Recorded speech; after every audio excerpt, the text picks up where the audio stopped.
శ్రీ గురుభ్యో నమః శ్రీ మహాగణపతే నమః మకర రాశి వారికి సెప్టెంబర్ నెలలో ఎలా ఉండబోతుంది అనేది చూద్దాం. సెప్టెంబర్ నెలలో ఈ రాశి వారికి ఎలా ఉండబోతుంది అనేది చూసే ముందు గ్రహస్థితి ఎలా ఉంది అనేది చూద్దాం. ఈ రాశి వారికి ధనస్థానాల్లో శనిగ్రహ సంచారం, తృతీయంలో రాహుగ్రహ సంచారం, అదేవిధంగా షష్టమంలో ఈ రాశి వారికి వచ్చేటప్పటికి కుజగ్రహ సంచారం జరుగుతుంది.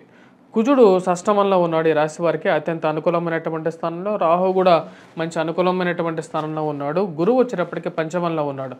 ఈ రాశి వారికి బుధుడు మనం చూసినట్లయితే సప్తమంలో బుధగ్రహ సంచారం జరుగుతుంది. బుధుడి యొక్క మార్పు వచ్చేటప్పటికి సెప్టెంబర్ 4వ తారీఖున సింహంలోకి, దాని తర్వాత సెప్టెంబర్ 18వ తారీఖు తర్వాత ఈ రాశి వారికి వచ్చేటప్పటికి 22వ తారీఖున తన యొక్క మార్పు అనేది కన్యలోకి జరుగుతున్నది అన్నమాట. అంటే ఇది భాగ్యస్థానంలోకి జరుగుతున్నది, అంటే అష్టమం నుంచి భాగ్యస్థానంలోకి జరుగుతున్నది. అష్టమంలోకి ఈ రాశి వారికి వచ్చేటప్పటికి రవి యొక్క సంచారం, ఏదైతే సింహంలో ఉన్న రవి యొక్క సంచారం అనేది, సింహంలో రవిగ్రహ సంచారం స్వస్థానంలో జరుగుతున్నది. అష్టమంలో ఉన్నటువంటి రవి భాగ్యస్థానంలోకి మారబోతున్నాడు. భాగ్యస్థానంలో శుక్రుడితో కలిసి కేతువుతో కలిసి ఉన్నటువంటి శుక్రుడు సెప్టెంబర్ 18వ తారీఖున తన యొక్క మార్పు అనేది జరుగుతున్నది. భాగ్యం నుంచి రాజ్యస్థానంలోకి జరుగుతున్నది. ఇటువంటి గ్రహస్థితి రాబోతున్నటువంటి రోజుల్లో, అంటే సెప్టెంబర్ నెలలో ఎలాంటి ఫలితం ఇవ్వబోతుంది అనేది చూద్దాం. ముందుగా నేను ఇచ్చినటువంటి ర్యాంక్, అంటే ఈ యొక్క నెలలో సెప్టెంబర్ నెలలో వీళ్ళు ఇచ్చినటువంటి ర్యాంక్ వచ్చేటప్పటికి సెప్టెంబర్లో ఈ రాశి వారికి నేను ఇచ్చింది ముఖ్యంగా వచ్చేటప్పటికి నంబర్ 2 ఇచ్చాను అన్నమాట. ఎందుకు నేను నంబర్ 2 ఇచ్చానంటే ఈ రాశి వారికి కుజుడు అత్యంత అనుకూలమైనటువంటి స్థానంలో, షష్టమ స్థానాల్లో ఈ నెల మొత్తం ఉండబోతున్నాడు. సప్తమంలో బుధుడి యొక్క మార్పు కూడా కొంచెం అనుకూలమైనటువంటి ఫలితం ఇవ్వబోతుంది. అదేవిధంగా మొదటి 18 రోజులు శుక్రుడు కూడా అనుకూలమైనటువంటి స్థానంలో, భాగ్యస్థానంలో కేతువుతో కలిసి ఉన్నందువలన వీరికి ఇవ్వడం జరిగిందనమాట. ఇటు రాశి వారికి ఎటువంటి ఫలితాలు రాబోతున్నాయి అనేది చూద్దాం. ఈ రాశి వారికి వచ్చేటప్పటికి ఉద్యోగరీత్యా, వ్యాపార రీత్యా కొంచెం అనుకూలమైనటువంటి ఫలితాలు పొందగలుగుతారు. ఫైనాన్షియల్ వృద్ధి, అంటే డబ్బు సంబంధితమైనటువంటి వృద్ధి అనేది పొందగలుగుతారు. ఉద్యోగ సంబంధితమైన విషయాల్లో చేసేటువంటి ప్రయత్నాల్లో అనుకూలమైనటువంటి ఫలితాలు పొందగలుగుతారు. భాతృ వృద్ధి అనేది ఉంటుంది, భాతృ సహాయం ఉంటుంది. అంటే వీళ్ళ బ్రదర్స్ ఎవరైతే ఉన్నారో వారి వల్ల వీరికి కొంచెం సహాయాన్ని పొందగలుగుతారు. ల్యాండ్ రిలేటెడ్ ఇన్వెస్ట్మెంట్స్ అనేవి కొంచెం మూమెంట్ అనేది పొందడం అనేది జరుగుతుంది. అంటే ఈ ల్యాండ్లో ఇన్వెస్ట్మెంట్ చేసినటువంటి డబ్బుల్లో కొంచెం వృద్ధి అనేది పొందగలుగుతారు. అదేవిధంగా పెట్రోకెమికల్, ఫార్మాస్యూటికల్ ఇండస్ట్రీస్లో అనుకూలత అనేది ఉంటుంది. ఎవరైతే ఇన్వెస్ట్ చేస్తారో వారికి కొంచెం అనుకూలమైనటువంటి ఫలితాలు పొందగలుగుతారు. అదేవిధంగా రెవెన్యూ కార్యాలయాల్లో ఎవరైతే వారి యొక్క దస్తావేజులు ముందుకు జరపాలని చెప్పి ప్రయత్నం చేస్తుంటారో వారికి కొంచెం అనుకూలమైనటువంటి అధికారుల ప్రోద్బలం అనేది వారికి కలిసి వస్తుంది. రాజకీయ అనుకూలత అనేది కలిసి వస్తుంది. ఇది కొంచెం అనుకూలమైనటువంటి ఫలితాలు ఇవ్వగలుగుతుంది. వృత్తిరీత్యా, వ్యాపార రీత్యా అనుకూలమైనటువంటి ఫలితాలుగానే చెప్పచ్చు. కుజుడి యొక్క అనుకూలమైనటువంటి స్థితిగతి అనేది వీరికి కలిసి వస్తుంది. కాకపోతే రాశి వారికి రవి యొక్క ప్రతికూలమైనటువంటి ఫలితం కూడా ఉంది. రవి సప్తమంలోనూ, షష్టమంలో, అష్టమంలోనూ ఉన్నప్పుడు ప్రతికూలమైనటువంటి ఫలితాలు ఇస్తాడు.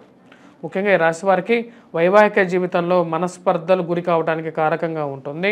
సప్తమంలో రవిగ్రహ సంచారం జరుగుతున్నప్పుడు భార్యాభర్తల మధ్య చిన్న పొరపత్యాల కారకంగా ఉంటుంది. కాబట్టి ఆ విషయంలో జాగ్రత్తలు తీసుకోండి. రాజకీయంగా మీరు ఎదగడానికి చేస్తున్నటువంటి ప్రయత్నాల్లో రాహువు యొక్క అనుకూలత అనేది బాగా కలిసి వస్తున్నది. రాజకీయ నాయకుల యొక్క సపోర్ట్ అనేది వీరికి బాగా కలిసి వస్తుంది. కుజుడు ఈ రాశి వారికి షష్టమంలో సంచారం చేస్తున్నప్పుడు పూర్తిగా అనుకూలమైనటువంటి ఫలితాలు ఇవ్వగలుగుతాడు. రాహు కూడా కలిసి వచ్చినప్పుడు రాజకీయంగా కూడా కొంచెం అనుకూలమైనటువంటి ఫలితాలుగానే చెప్పవచ్చు రాశి వారికి. రాశి వారికి చెప్పాలంటే ముఖ్యంగా వివాహ ప్రయత్న సంబంధితమైన విషయాల్లో కొన్ని ఇష్యూస్ అనేవి ఏర్పడతాయి. దానికి కారకం వచ్చినప్పటికీ రవి యొక్క ప్రతికూలమైనటువంటి ఫలితం. ఇంక్రిమెంట్స్, ప్రమోషన్స్ పరంగా డబ్బు వచ్చినప్పటికీ కూడా అదేవిధంగా ఖర్చు కూడా సూచిస్తున్నది. ఏదో విధంగా డబ్బు అనేది ఖర్చు అయిపోతుంటుంది. ఆ విషయాన్ని మీరు అంటే దుర్వ్యయం అవ్వదు, దుర్వ్యయం అవ్వకుండా సద్వ్యయంగానే మీకు అవసరమైనటువంటి విషయానికి ఖర్చు పెడతారు. ఎందుకంటే శుక్రుడు మంచి అనుకూలమైనటువంటి స్థానంలో, భాగ్యస్థానంలో ఉన్నప్పుడు మంచి అనుకూలమైనటువంటి ఫలితాలు కూడా ఇవ్వగలుగుతాడు. కేతువుతో కలిసినటువంటి శుక్రుడు ఇటువంటి ఫలితాన్ని ఇవ్వగలుగుతాడు. స్త్రీలతో మంచి సత్సంబంధాలు కలిగి ఉంటారు. వారి సహాయాన్ని మీకు ఇవ్వగలుగుతారు. స్త్రీలు కూడా వచ్చేటప్పటికి మీకు సపోర్టుగా మొదటి 18 రోజులు ఇవ్వగలుగుతారు. ఉద్యోగపరంగా కూడా 18వ తారీఖు వరకు మంచి అనుకూలమైనటువంటి ఫలితం పొందగలుగుతారు. 18వ తారీఖు తర్వాత కొంచెం మిశ్రమమైనటువంటి ఫలితాలు కూడా ఈ రాశి వారికి వస్తాయన్నమాట. స్త్రీలతో 18వ తారీఖు తర్వాత కొంచెం జాగ్రత్తలు పెట్టుకోవడం మంచిది. అంటే వాళ్ళతో మెలిగేటప్పుడు కొన్ని జాగ్రత్తలు తీసుకుంటే 18వ తారీఖు తర్వాత కొంచెం బెటర్ రిజల్ట్స్ అనేది పొందడం అనేది జరుగుతుంది రాశి వారికి. ఫైనాన్షియల్గా కొద్దిగా ఎక్కువ ఖర్చు ఉండడానికి కారకం శని ధనస్థానంలో ఉన్నప్పుడు ఇరుగు పొరుగు సఖ్యత విషయంలోనూ మీరు మాట్లాడేటువంటి విషయాల్లోనూ కొన్ని జాగ్రత్తలు తీసుకోవాలి. ఈ రాశి వారికి ఓవరాల్గా అనుకూలమైనటువంటి గ్రహస్థితిగానే చెప్పచ్చు. ఆగిపోయినటువంటి ల్యాండ్ రిలేటెడ్ ఇష్యూస్ ఏవైతే ఉన్నాయో చాలా కాలంగా ఆగిపోయినటువంటి స్థితిగతిలో ఉన్నటువంటి ఇష్యూస్ ఏవైతే ఉన్నాయో ల్యాండ్ రిలేటెడ్ ఇష్యూస్ లేకపోతే కోర్టు రిలేటెడ్ సంబంధితమైనటువంటి వ్యవహారాలు ఏవైతే ఉన్నాయో ఆ యొక్క వ్యవహారాల్లో కదలిక అనేది మొదలవుతుంది. ఆ కదలిక అనేది మీకు ఎంతగానో లాభదాయకంగా ఉంటుంది. మీ మానసిక సంతృప్తికి గల కారకంగా కూడా ఉంటుంది రాశి. ఓవరాల్గా ఈ రాశి వారికి వచ్చేటప్పటికి అనుకూలమైనటువంటి స్థితి అని చెప్పచ్చు. దాని కారకం వచ్చేటప్పటికి ఉన్నటువంటి స్థితిగతి మరియు అదేవిధంగా విద్యార్థులకు ఎలా ఉంది ఈ యొక్క నెల రోజులు అనేది చూద్దాం. విద్యార్థులకి అనుకూలమైనటువంటి కాలంగానే చెప్పచ్చు. ముఖ్యంగా వచ్చేటప్పటికి గురువు యొక్క అనుకూలత అనేది బాగా కలిసి వస్తున్నది. అదేవిధంగా కుజుడు కూడా షష్టమంలో అనుకూలమైనటువంటి స్థానంలో ఉన్నారు. ఎవరైతే groups, civils, prelims exams prepare అవుతున్నారో యూపీఎస్సీ ఎగ్జామ్స్ ప్రిపేర్ అవుతున్నారో వారికి అనుకూలంగా ఉంటుంది. ఎవరైతే పోలీస్ సంబంధితమైనటువంటి శిక్షణ చేస్తున్నారో లేకపోతే పోలీస్ జాబ్ పరంగా చేస్తున్నారో వారికి మంచి అనుకూల కాలం. కుజుడు వారికి బాగా సహాయకారకంగా ఉంటాడు కాబట్టి వారికి ఎవరైతే ఈ యొక్క పోలీస్ కానీ లేకుండా ఉంటే మిలిటరీ రిలేటెడ్ జాబ్స్ కానీ చేసేటువంటి వారు పెట్రోకెమికల్ ఫార్మాస్యూటికల్ రంగంలో పనిచేస్తున్నటువంటి వారికి సమయం బాగుందన్నమాట. వారికి మంచి అవకాశాలు కలిసి రావటం అనేది ఒక మంచి ఎవరైతే ప్రమోషన్ గురించి ప్రయత్నం చేస్తున్నారో వారికి కలిసి రావడానికి ఎక్కువగా అవకాశం అనేది ఉంటుంది. సివిల్ కాంట్రాక్టర్స్కి మంచి అనుకూలమైనటువంటి కాలంగా చెప్పొచ్చు. స్ట్రక్ అయిపోయినటువంటి డబ్బులో కొంచెం కదలిక అనేది మీరు ఎలాగైనా సరే వాటిని తెచ్చుకోవాలని చెప్పి రాజకీయ రంగంలో ఉన్నటువంటి వారితో ఒక సంబంధాన్ని ఏర్పరచుకొని మూవ్మెంట్ చేసుకోవాలనుకుంటారు. వాటిలో కొంచెం కదలిక అనేది రావడం జరుగుతుందన్నమాట. అది మానసిక ఆనందానికి గల కారకంగా ఉంటుంది. మరియు విదేశాన ప్రయత్న సంబంధితమైన విషయాల్లో కొంచెం మిశ్రమమైనటువంటి ఫలితాలుగానే ఉంటుంది. దూర ప్రాంత ప్రయాణం చేసి అక్కడ విద్య చదువుకోవాలనుకున్నటువంటి వారికి కొంచెం మిశ్రమంగా ఉంటుంది. వివాహ ప్రయత్న సంబంధితమైన విషయాల్లో ఎలా ఉంది అని చూద్దాం.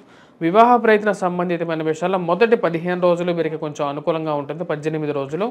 దానికి ముఖ్య కారణం వచ్చేటప్పటికి శుక్రుడు భాగ్యస్థానంలో ఉన్నప్పుడు కొంచెం లక్ ఫ్యాక్టర్ అనేది వివాహ ప్రయత్నాల్లో కొంచెం మూమెంట్ అనేది జరుగుతుంది. రాశి వారికి గురువు యొక్క అనుకూలత అనేది లాభదాయకంగా ఉన్నప్పుడే వివాహం చేసుకోవాలి. సంతాన సంబంధితమైన విషయాల్లో కూడా అనుకూలమైనటువంటి ఫలితం పొందగలుగుతారు. గురువు యొక్క మంచి స్థానంలో ఉన్నప్పుడు సంతాన యోగ్యత అనేది కూడా పొందడం అనేది జరుగుతుంది స్త్రీలకి ముఖ్యంగా.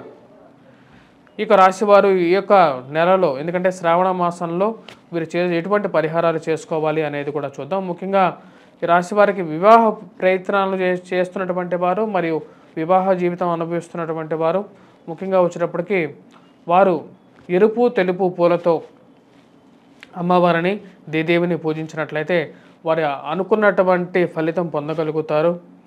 మరియు సంతానం విషయం గురించి ప్రయత్నం చేస్తున్నటువంటి వారు ముఖ్యంగా వచ్చినప్పటికీ శని యొక్క ప్రభావాన్ని అనుభవిస్తున్నటువంటి వారు విష్ణుక్రాంతి పూలతోనూ శంఖ పుష్పాలతోనూ వెంకటేశ్వరుణ్ణి పూజించాలి. అదేవిధంగా అమ్మవారిని పూజించాలి. వాటితో పాటు ఈ రాశివారు పూజ కార్యక్రమం చేసేటప్పుడు నివేదన కార్యక్రమం చేసేటప్పుడు కానీ దీపారాధన కంపల్సరీగా చేయాలి. రాత్రిపూట కూడా దీపారాధన ప్రతి ఇంట్లోనూ గుమ్మానికి ఇరువైపులా దీపారాధన చేసినట్లయితే అది ఆ ఇంటికి లక్ష్మీ కళను తీసుకొని వస్తుంది. మరియు పూర్తిగా ఆ యొక్క ఇంట్లో లక్ష్మీ తాండవిస్తుంది.